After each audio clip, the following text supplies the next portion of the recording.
पहलगाम में होने वाले हमले के बाद से पाकिस्तान और भारत में कशीदगी एक बार फिर खतरनाक हद तक बढ़ गई है और खित्ते में जंग के बादल मंडला रहे हैं। भारत वाक़े को बुनियाद बनाकर पाकिस्तान के खिलाफ मुसलसल जारहाना रवैया अख्तियार कर रहा है। भारतीय मीडिया पर पाकिस्तान मुखालिफ प्रोपेगेंडा भी उरूज पर है और भारतीय मीडिया सहाफती जिम्मेदारियों को पूरा करने और सूरत हाल की जिम्मेदाराना कवरेज करने के बजाय मुसलसल ऐसा मंजरनामा पेश कर रहा है जिसमें हक़ाइक़ के बरक्स पाकिस्तान को एक इंतहाई कमज़ोर रियासत के तौर पर पेश किया जा रहा है। और ये सिर्फ पहलगाम वाक़े के बाद नहीं हो रहा है, बल्कि गुज़िश्ता बरसों में भारतीय हुकूमत के दावों के साथ साथ न्यूज़ चैनल्स और भारतीय फिल्मों में पाकिस्तान की ऐसी मंजरकशी की जाती रही है, एक के बाद एक फिल्म इस दावे के साथ बनाई जाती रही है कि पाकिस्तान में घुसकर कार्रवाई करेंगे, घुसकर मारेंगे, वापस आएंगे, कुछ नहीं होगा। हालांकि जब पहले भारत ने घुसकर मारने का दावा किया था तो उस वक्त पाकिस्तान ने उनका तैयारा मार गिराया था और उनका पायलट अभिनंदन गिरफ्तार हो गया था, जिसे पाकिस्तान ने जज्बा खैर सगाली के तहत रिहा कर दिया था। मगर इसके बावजूद भारतीय फिल्में एक के बाद एक कामयाब ऑपरेशन की दास्तान सुनाती नजर आती हैं, जिसकी हकीकत में कोई मिसाल नहीं है और पाकिस्तान को एक इंतहाई कमज़ोर मुल्क दिखाती नजर आती है। और भारतीय अवाम की ऐसी जहन साजी की वजह से मोदी हुकूमत पर दबाव बढ़ रहा है कि पाकिस्तान इतना ही कमज़ोर है जितना भारतीय मीडिया और फिल्मों में दिखाया गया है, तो कार्रवाई क्यों नहीं करते।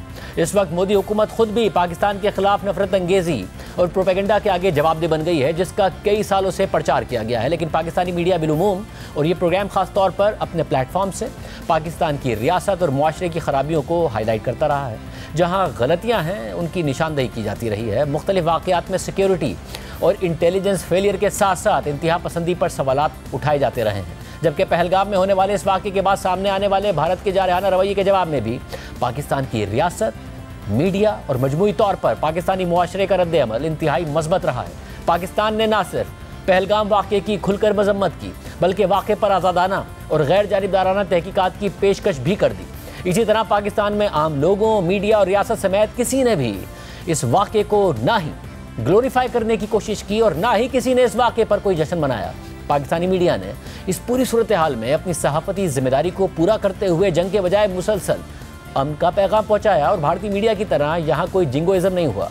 पाकिस्तान के अक्सर सेलिब्रिटीज़ ने भी मकबूजा कश्मीर में पहलगाम हमले की मजम्मत की, हमदर्दी के पैगामात दिए। यानी पाकिस्तान इस सारी सूरत हाल में भारत के मुकाबले में बतौर सोसाइटी ज़्यादा बेहतर और मजबूत नजर आया। हत्ता कि पाकिस्तान की सियासी और फौजी क़यादत ने इस शदीद तनाव की कैफियत में समझदारी का मुजाहरा करते हुए कोई जारहाना अंदाज नहीं अपनाया और मुसलसल एक रीजनेबल मौक़िफ़ इख्तियार किया। मगर भारतीय न्यूज़ चैनल्स जो पाकिस्तानी प्राइवेट चैनल से तकरीबन एक दहाई पहले वजूद में आए, जहां पहले इंक्लूसिव सोच वाले पुराने और तजर्बाकार सहाफ़ी हुआ करते थे, वहां अब ये सूरत हाल है कि ऊपर से नीचे तक सिर्फ नफरत अंगेजी की बात हो रही है। और जो चंद सहाफ़ी इस माहौल में संजीदा बात कर रहे हैं, मोदी हुकूमत के मुतनाज़ फैसलों पर सवालात उठा रहे हैं, भारत में उनकी अपनी हुब्बुल वतनी पर सवाल उठाया जा रहा है। यानी भारतीयों की हुब्बुल वतनी पर सवाल उठा रहे हैं। भारतीय हुकूमत ऐसे इकदाम उठा रही है जिनके ज़रिए वो अपनी आवाम को पाकिस्तानियों का वो चेहरा दिखाना चाहती है जो उनकी बनाई गई फिल्म्स और न्यूज़ चैनल्स पर पेश किया जाता है, जिनमें पाकिस्तान की रियासत और मुआशरे को इंतहा पसंदी का शिकार और पूरे मुल्क को तबाहाल दिखाना मकसूद है। और इसी प्रोपेगेंडा वॉर के लिए भारतीय हुकूमत वो तमाम इकदाम उठा रही है जिनके ज़रिए वो पाकिस्तान को तबाहाल दिखा सके।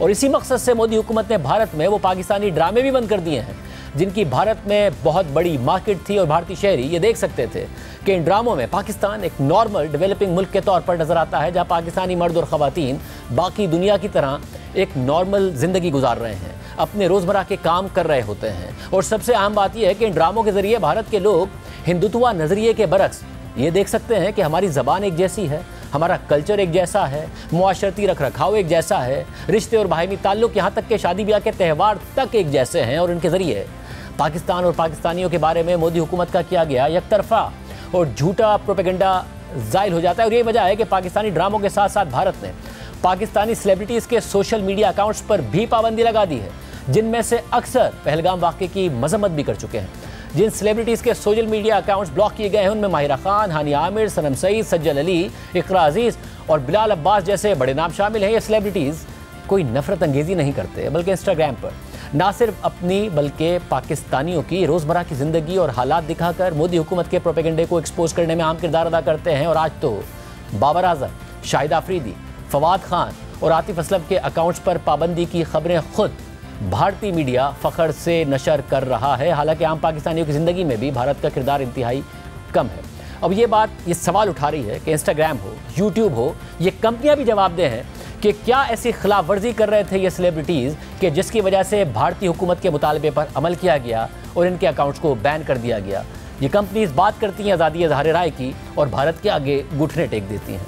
पाकिस्तान में जैसे कि बात हो रही है कि भारत का इतना बड़ा किरदार नहीं है, खासतौर पर पाकिस्तान की मजबूरी समाजी ज़िंदगी में ये किरदार ना होने के बराबर है। और पाकिस्तानी मीडिया पर भी किसी कशीदगी और संजीदा सूरत हाल के अलावा आम हालात में भारत बहुत ज़्यादा डिस्कस नहीं होता है, बल्कि आम हालात में पाकिस्तानी मीडिया पर भारत की कवरेज 5% से भी कम है। मगर भारतीय मीडिया का महवर अक्सर पाकिस्तान ही होता है।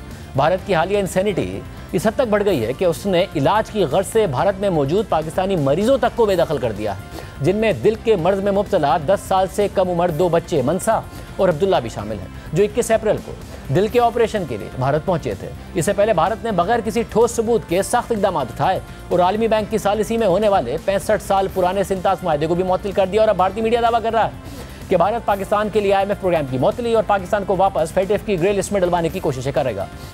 इस सारी सूरत हाल से ये बात भी वाज़ेह हो गई है कि हालिया कुछ अरसे के दौरान हमारे लिए बतौर पाकिस्तानी शायद ये उन चंद लम्हात में से एक लम्हा है जिसमें हम अपने आप को भारतीय माशरे से बेहतर समझते हैं और इस सूरत हाल में पाकिस्तान का एक बेहतर इमेज सामने आता हो। हमारे लिए बतौर सोसाइटी यही चीज़ बेहतर है कि हम वॉर मॉन्गरिंग और कशीदगी बढ़ाने के बजाय अमन और तरक्की को फ़रोग़ दें। मोदी हुकूमत की जानिब से होने वाली नफरत अंगेज़ी की कोशिशें अगर इसी तरह बढ़ती रहीं तो एक वक्त में हालात इस हद तक पहुँच जाएंगे जहाँ से वापसी मुमकिन नहीं हो सकेगी। और अगर दोनों ममालिक के दरमियान किसी मुश्तरका हल पर इत्तफाक भी हो गया तो शायद भारतीय अवाम उसे कबूल करने पर राज़ी नहीं होंगे और इस बात का नतीजा बहुत ही ख़तरनाक हो सकता है। मगर भारत में पाकिस्तान के खिलाफ हर्जा सिराई कोई नई बात नहीं है, बल्कि भारतीय मीडिया और फिल्मों में पाकिस्तान के खिलाफ मनफी प्रोपेगेंडा और इसे तबाहाल और कमज़ोर मुल्क के तौर पर पेश करने का रुझान एक तवील अरसे से मौजूद है। और पाकिस्तान का मौजू हर वक्त भारतीय मीडिया में ज़ेर बहस रहता है। हमने 2016 में भी भारतीय सहाफ़ी राहुल कंवल के सामने यही बात रखी कि भारतीय अवाम की इस तरह जहन साजी की जा रही है, जिस जंगी जनून की तरफ भारतीय मीडिया बयानिए को लेकर जा रहा है, इससे वापसी खुद भारतीय हुकूमत के लिए भी मुश्किल हो जाएगी और अमन की कोई उम्मीद नहीं रहेगी। आपके मीडिया का एक सेक्शन वो नैरेटिव बिल्ड कर रहा है, इस डिबेट को उस जंगी जुनून की तरफ ले जा रहा है कि जिससे आप खुद ही बाद में होस्टेज ना बन जाएं, आप खुद ही बाद में इसके विक्टिम ना बन जाएं कि आपकी हुकूमत बाद में अगर अमन की तरफ जाना भी चाहे हमारे वजीर आजम की दावत में तो वो अमन ना कर पाए, क्योंकि आप नैरेटिव को उस लेवल पर लेके जा रहे हैं कि जहां से वापसी मुमकिन होगी नहीं होगी। मीडिया क्या है आखिरकार? मीडिया एक रिफ्लेक्शन है, एक आईना है। देश के भीतर जो सोच है उसको मीडिया रिफ्लेक्ट करता है। देश में अगर फर्ज कीजिए सब लोगों की सोच हो कि पाकिस्तान से दोस्ती होनी चाहिए तो मीडिया उसी को रिफ्लेक्ट करेगा। ये वही लगता है। मैं खुद कई मरतबा पाकिस्तान आया हूँ, कई सारे पाकिस्तानियों से मेरी गहरी दोस्ती है। और आज 9 साल बाद हम इसी सूरत हाल में खड़े हैं। पुलवामा और पहलगाम जैसे वाक़े के बाद भारतीय मीडिया में पाकिस्तान को मुसलसल दहशतगर्दों की पनाहगाह के तौर पर पेश किया गया और अक्सर भारतीय चैनल संजीदा सहाफ़त के बजाय जज्बाती नारों, चीखते हुए एंकर्स और हुब्बुल वतनी के नाम पर नफरत अंगेज़ मवाद को फ़रोग़ देते रहे। इस बयानिए के नतीजे में आम भारतीय नाजरीन के जहन में पाकिस्तान को एक ख़तरनाक, पसमानदा और दहशतज़दा मुल्क के तौर पर पेश किया जाता रहा है और ये सिलसिला अब भी जारी है, जिसकी वजह से दोनों ममालिक के अवाम के दरमियान नफरत को फ़रोग़ मिल रहा है। और भारत में एक ऐसी नस्ल पैदा हो रही है जो समझती है कि पाकिस्तान एक कमज़ोर तरीन मुल्क है और भारत एक अजीम और ताकतवर मुल्क है, इसलिए भारत को फौरी तौर पर पाकिस्तान पर हमला करके उसे सबक सिखाना चाहिए।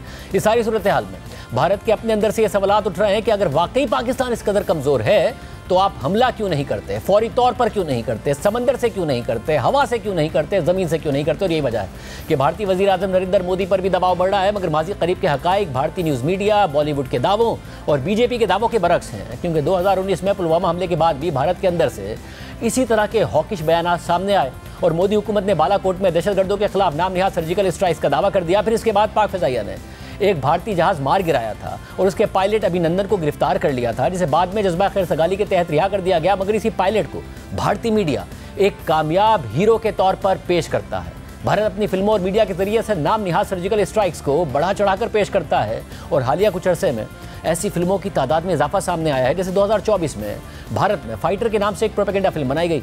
ये फिल्म भारतीय वज़ीर आज़म नरेंद्र मोदी के करीबी दोस्त और भारतीय बिजनेसमैन मुकेश अंबानी की कंपनी वायाकॉम 18 के बैनर से रिलीज़ हुई थी और इस फिल्म का एजेंडा मुकम्मल तौर पर पाकिस्तान मुखालिफ था। ये उन चंद फिल्मों में से एक है जिनमें ऋतिक रोशन जैसे बॉलीवुड के बड़े नाम ने ना सिर्फ काम किया बल्कि इसमें उनके पाकिस्तान मुखालिफ तज़हीक आमेज़ डायलॉग्स भी रखे गए थे। इस फिल्म में दिखाया गया कि भारत में होने वाली दहशतगर्दी के पीछे पाकिस्तान ही का हाथ रहता है और भारतीय फ़ौज और फ़िज़ाइया पाकिस्तान से बहुत आगे है।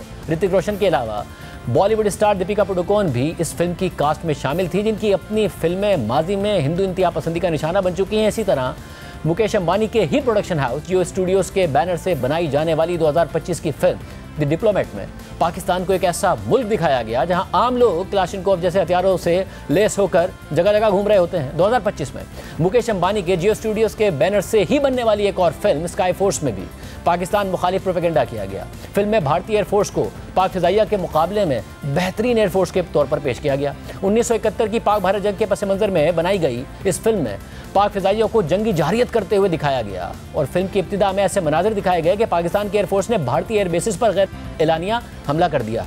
इस फिल्म को भारतीय ऑडियंस ने रिजेक्ट कर दिया और ये फिल्म ना सिर्फ फ्लॉप हुई बल्कि इस फिल्म को लेकर भारतीय फिल्म ट्रेड एनालिस्ट कोमल निहाता ने यह इंकशाफ भी किया था कि इस फिल्म की रिलीज के इब्तिदाई दिनों में इसके बॉक्स ऑफिस नंबर्स को मैनिपुलेट करके बड़ा चढ़ाकर पेश किया गया ताकि आवाम को लगे कि फिल्म को बहुत ज़्यादा देखा जा रहा है। इसी तरह 2023 में मिशन मजनू नामी बॉलीवुड फिल्म सामने आई थी और इस फिल्म में मरकजी किरदार अदा करने वाले सिद्धार्थ मल्होत्रा भारतीय एजेंट बने हुए थे। इस फिल्म में पाकिस्तान मुखालिफ प्रोपेगेंडा इस कदर मजे का खेज था कि उसको देखने वालों ने फिल्म बनाने वालों का शदीद मजाक उड़ाया था, भारत में उड़ाया था। जैसे इस फिल्म में सिद्धार्थ मल्होत्रा को आसानी के साथ पाकिस्तान के अंदर ऑपरेट करते हुए दिखाया गया। इसी तरह फिल्म में दिखाए जाने वाले पाकिस्तानी जौहरी तंसीबात को सब्ज रंग वाली एक इमारत के तौर पर दिखाया गया, जिसे भारतीय ऑडियंस ने मजे का खेज करार दिया था।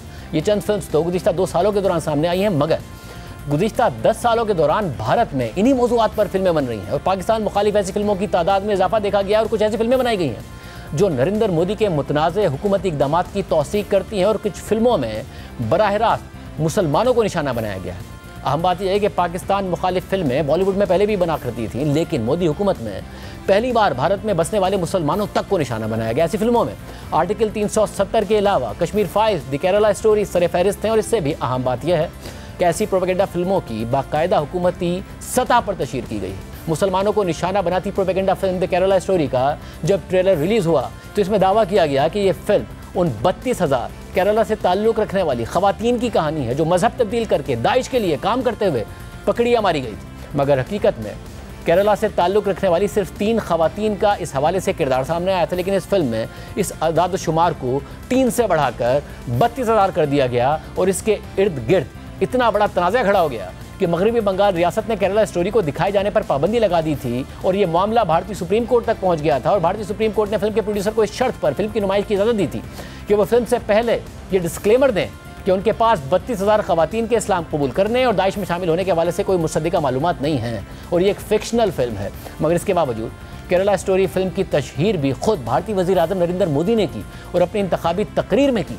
आतंकी साजिश पर बनी फिल्म केरला स्टोरी, ये केरला स्टोरी की इन दिनों काफी चर्चा है। कहते हैं केरला स्टोरी सिर्फ एक राज्य में हुई आतंकवादियों की छद्म नीतियों की साजिशों पर आधारित है। आतंकी साजिश का खुलासा ये केरला स्टोरी फिल्म में, केरला फाइल्स फिल्म में उसे किया गया है। और देश का दुर्भाग्य देखिए कि कांग्रेस आज समाज को तहस नहस करने वाली इस आतंकी प्रवृत्ति के साथ खड़ी हुई नजर आ रही है। इसी तरह 2019 में कश्मीर की खुसूसी हैसियत ख़त्म कर दी गई। इसकी वजह से भारत को दुनिया भर में तनकीद का सामना करना पड़ा और फिर इस पूरे मामले पर से ध्यान हटाने के लिए 2022 में कश्मीर फाइल्स के नाम से एक फिल्म बनाई गई जिसमें कश्मीरी हिंदू पंडितों पर होने वाले जुल्म को उजागर किया गया और इस फिल्म को भी मोदी हुकूमत की जानिब से भरपूर सपोर्ट हासिल रही। खुद नरेंद्र मोदी ने भी अपनी तकरीर में इसकी तशहीर की। कश्मीर फाइल फिल्म की चर्चा चल रही है और जो लोग हमेशा फ्रीडम ऑफ एक्सप्रेशन के झंडे लेकर के घूमते हैं वो पूरी जमात बौखला गई है पिछले 5-6 दिन से। और ये फिल्म का तथ्यों के आधार पर, आर्ट के आधार पर उसकी विवेचना करने के बजाय उसको डिस्क्रेडिट करने के लिए बड़ा मुहिम चला है। आपने देखा होगा एक पूरी इकोसिस्टम कोई सत्य उजागर करने का साहस करे, उसको जो सत्य लगा उसने प्रस्तुत करने की कोशिश की, लेकिन उस सत्य को न समझने की तैयारी, न स्वीकारने की तैयारी है, न ही दुनिया इसको देखे इसके लिए उनकी मंजूरी है। जिस प्रकार का षड्यंत्र पिछले 5-6 दिन से चल रहा है। मेरा विषय कोई फिल्म नहीं है, मेरा विषय है कि जो सत्य है उसको सही स्वरूप में देश के सामने लाना देश के भलाई के लिए होता है। मकबूजा कश्मीर की खुसूसी हैसियत और वहाँ पर भारतीय फौज के मसालिम को छुपाने के लिए एक और फिल्म आर्टिकल 370 बनाई गई, जिसमें भरपूर कोशिश की गई कि किसी तरह ये बताया जाए कि ये सब करना मुल्क के बेहतर मुफाद में ज़रूरी था और नाइंसाफ़ी के बगैर बीजेपी हुकूमत ने ये सब किया। दिलचस्प बात यह है कि ये फिल्म गुज़िश्ता साल फरवरी में रिलीज़ हुई थी, यानी भारतीय इलेक्शन से तकरीबन 2 महीने पहले, और वज़ीर आज़म मोदी ने इस फिल्म की तशहीर भी खुद अपनी तकरीर में की थी। सुना है शायद इसी हफ्ते ये 370 को लेकर के कोई फिल्म आने वाली है। मुझे लगता है आपका जय जयकार होने वाला है पूरे देश में। मुझे पता नहीं है फिल्म कैसी है, अच्छा है, लोगों को सही जानकारी मिलने में काम आएगी।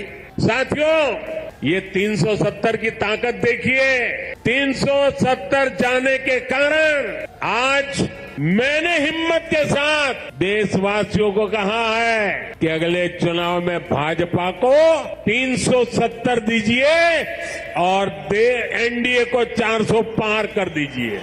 इससे पहले 2019 के इंतखाबात से पहले भी ऐसी प्रोपेगेंडा फिल्में सामने आईं, जैसे फिल्म उड़ी द सर्जिकल स्ट्राइक सिनेमाघरों में जनवरी 2019 को रिलीज की गई और 2019 के भारतीय आम इंतखाबात से महज 1 महीना पहले इसे OTT प्लेटफॉर्म्स पर रिलीज कर दिया गया ताकि इसे ज़्यादा से ज़्यादा लोग देख सकें। अब सवाल यह है कि वो बॉलीवुड जो एक ज़माने में तनकीदी फिल्म साजी से मुताल्लिक मशहूर था, वो आज हिंदुत्व नज़रिए और हुकूमती बयानिए को तक़वियत देने के लिए फिल्में क्यों बना रहा है। इसका जवाब यह है कि बॉलीवुड में भारतीय जनता पार्टी ने तनकीदी आवाज़ों को दबा दिया है और अपने इक़दामात से वाज़ेह पैगाम दिया है कि इस पार्टी के खिलाफ कोई तनकीद बर्दाश्त नहीं की जाएगी। 2020 में जब मशहूर बॉलीवुड अदाकारा दीपिका पादुकोण जवाहरलाल नेहरू यूनिवर्सिटी में होने वाले भारतीय इंतहा पसंद गुंडों के हमले में जख्मी होने वाले तलबा से इज़हार यकजहती करने गईं तो तनकीद की जद में आ गई।